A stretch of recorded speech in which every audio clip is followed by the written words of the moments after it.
damage to the liver, but the real thing is not cirrhosis. I did it with you.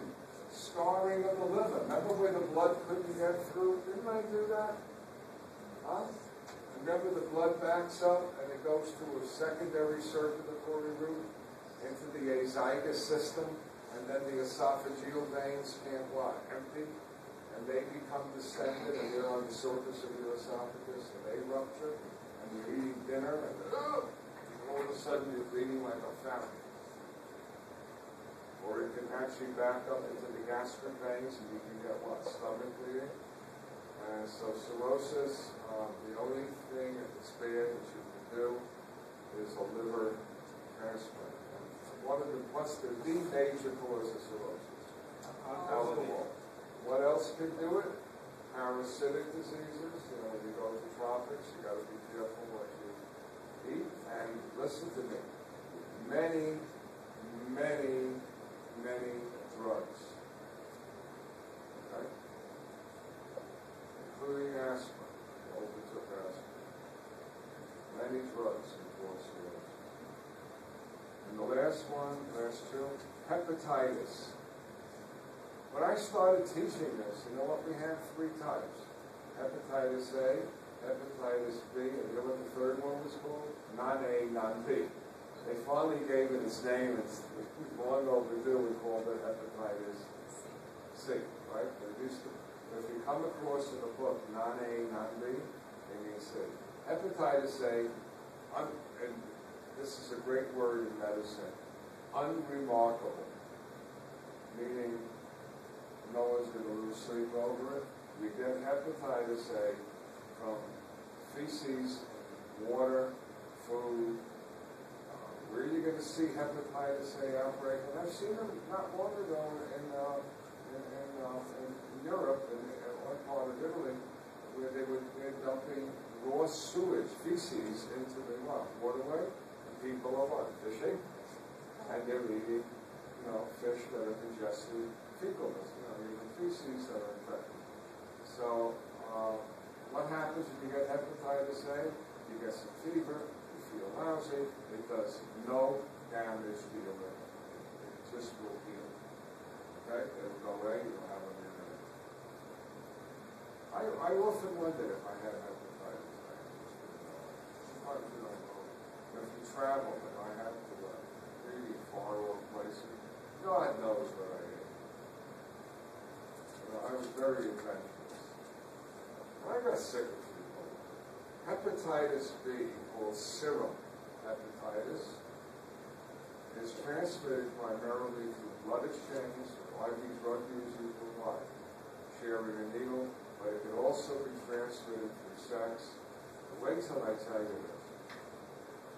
When the AIDS epidemic hit, they built at UMPNJ a special room for doing dentistry on AIDS patients. The dentist would come in with a shield and special gowns, and when they finished, the whole room would seal and be steamed up and washed. But when you really talk to the dentist, they would laugh and say, "I'm not worried about working on an AIDS patient. It's not that contagious." They said, "What I'm really worried about are the patients out there in the clinic who are carrying hepatitis B.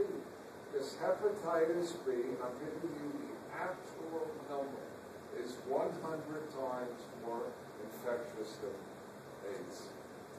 The chances of a hospital worker picking up anything would be hepatitis B. That's what doctors and nurses were always afraid of.